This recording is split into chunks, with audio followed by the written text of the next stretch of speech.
അധ്യായം 6. കനൽ ബാക്കി നിൽക്കുമ്പോൾ. നിലവറയിലെ തണുത്ത അന്തരീക്ഷത്തിൽ നിന്നും പുറത്തു കടക്കുമ്പോൾ അരവിന്ദിന്റെയും സാറയുടെയും ഉള്ളിൽ ഒരു വലിയ ഭാരമൊഴിഞ്ഞ ആശ്വാസമായിരുന്നു. 30 വർഷത്തെ ഇരുട്ടിനെ വെളിച്ചം കൊണ്ട് നേരിട്ട സംതൃപ്തി.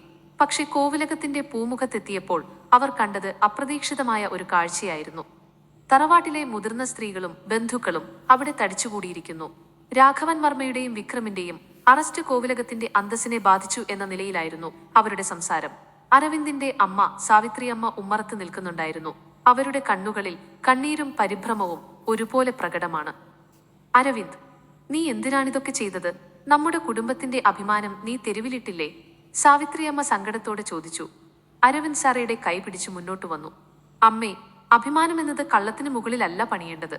സത്യം മറച്ചു വെക്കുന്നതിനേക്കാൾ വലിയ നാണക്കേട് മറ്റൊന്നുമില്ല. സാറ വെറുമൊരു അനാഥയല്ല. അവൾ ദേവിക ചെറിയമ്മയുടെ മകളാണ്. ഈ തറവാട്ടിലെ ഓരോ മണ്ണിലും അവൾക്ക് അവകാശമുണ്ട്. ഹാളിലിരുന്നവർക്കിടയിൽ ഒരു പിറുപിറുപ്പ് ഉയർന്നു. സാവിത്രി അമ്മ സാറയെ സൂക്ഷിച്ചു നോക്കി. ആ മുഖത്ത് തന്റെ പഴയ നാത്തൂന്റെ ഛായ അവർ കണ്ടു. സാറ പതുക്കെ കുനിഞ്ഞ് സാവിത്രി അമ്മയുടെ പാദങ്ങളിൽ തൊട്ടുവന്ദിച്ചു. എനിക്ക് നിങ്ങളുടെ സ്വത്തോ പ്രതാപമോ വേണ്ട അമ്മേ.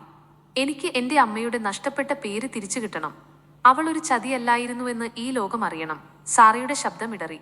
സാവിത്രി അമ്മ സാറയെ എഴുന്നേൽപ്പിച്ചു ചേർത്തു പിടിച്ചു. കോവിലകത്തെ കടുത്ത ആചാരങ്ങൾക്കിടയിലും സ്നേഹമുള്ള ഒരു ഹൃദയം അവർക്കുണ്ടായിരുന്നു. മോളെ, മാപ്പ്, ഞങ്ങൾ അറിയാതെ പോയി. അതേസമയം വിക്രം വർമ്മയെ കൊണ്ടുപോയ പോലീസ് ജീപ്പിന് പിന്നാലെ മറ്റൊരു വാഹനം വരുന്നുണ്ടായിരുന്നു. വിക്രമിനെ ജയിലിലെത്തിക്കുന്നതിന് മുൻപ് തന്നെ അവനെ രക്ഷിക്കാനുള്ള നീക്കങ്ങൾ അണിയറയിൽ നടക്കുന്നുണ്ടായിരുന്നു. വിക്രമിന്റെ ബിസിനസ് പങ്കാളിയും നഗരത്തിലെ വലിയ മാഫിയ തലവനുമായ ഷെരീഫായിരുന്നു ആ നീക്കങ്ങൾക്ക് പിന്നിൽ. അരവിന്ദ് വർമ്മയെ പാഠം പഠിപ്പിക്കണം. ആ നീലക്കല്ല് എനിക്ക് കിട്ടിയേ തീരൂ, വിക്രം ജയിൽ അഴിക്കുള്ളിലിരുന്ന് ഷെരീഫിനോട് പറഞ്ഞു. അതിന് നമുക്ക് ആ സാറയെ തന്നെ ഉപയോഗിക്കാം. അരവിന്ദിന്റെ ഏറ്റവും വലിയ ബലഹീനത അവളാണല്ലോ. ഷെരീഫ് ഗൂഢമായി ചിരിച്ചു. കോവിലകത്ത് ശാന്തത പടർന്നു തുടങ്ങിയിരുന്നു. ഐസക് ജോസഫ് പതുക്കെ സുഖം പ്രാപിച്ചു വരുന്നു. അരവിന്ദും സാറയും ചേർന്ന് ഐസക്കിനെ തറവാട്ടിലെ ഒരു മുറിയിലേക്ക് മാറ്റി.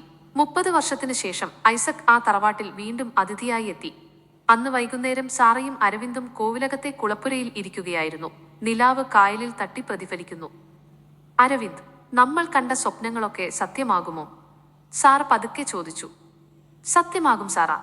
ഇനി നമുക്ക് തടസ്സങ്ങളില്ല. അനാഥാലയത്തെ നമുക്കൊരു വലിയ വിദ്യാലയമാക്കി മാറ്റാം. പാവപ്പെട്ട കുട്ടികൾക്ക് അവിടെ സ്നേഹവും വിദ്യാഭ്യാസവും ലഭിക്കണം. അതാകണം ദേവിക ചെറിയമ്മയ്ക്ക് നമ്മൾ നൽകുന്ന ഏറ്റവും വലിയ ദക്ഷിണ. അരവിന്ദ് സാറയുടെ കഴുത്തിലെ ആ നീലക്കല്ല് ലോക്കറ്റിലേക്ക് നോക്കി. ഈ കല്ല് ഇനി ക്ഷേത്രത്തിലെ വിഗ്രഹത്തിൽ തന്നെ ഇരിക്കട്ടെ. അത് അവിടെയുള്ളവരെ സംരക്ഷിക്കട്ടെ. പെട്ടെന്നാണ് സാറയുടെ ഫോൺ ശബ്ദിച്ചത്. അനാഥാലയത്തിൽ നിന്നായിരുന്നു ആ കാൾ. സാറ കൊച്ചെ, ഇവിടെ ആരോ തീയിട്ടു. കുഞ്ഞുങ്ങളൊക്കെ അകത്തു കുടുങ്ങിയിരിക്കുകയാണ്. സിസ്റ്റർ മരിയയുടെ നിലവിളി ഫോണിലൂടെ കേട്ടു. സാറയുടെ കൈകളിൽ നിന്നും ഫോൺ താഴെ വീണു. അരവിന്ദ്, അനാഥാലയം, അവർ അവിടം നശിപ്പിക്കുകയാണ്. അരവിന്ദും സാറയും ഒട്ടും വൈകിയില്ല. അവർ കാറിൽ അനാഥാലയത്തിലേക്ക് കുതിച്ചു. പക്ഷേ അവർ പോയതിനു പിന്നാലെ കോവിലകത്തിന്റെ ഇരുട്ടിൽ നിന്നും ചില രൂപങ്ങൾ പുറത്തു വന്നു. വിക്രമിന്റെ ആൾക്കാർ കോവിലകത്ത് ബാക്കിയുള്ള തെളിവുകൾ നശിപ്പിക്കാനെത്തിയിരുന്നു. അഗ്നിയും പ്രണയവും തമ്മിലുള്ള പുതിയൊരു പോരാട്ടത്തിന് അവിടെ തുടക്കമാകുകയായിരുന്നു. അരവിന്ദിന്റെയും സാറയുടെയും ജീവിതത്തിലേക്ക് വീണ്ടും കരിനിഴലുകൾ വീഴുന്നു.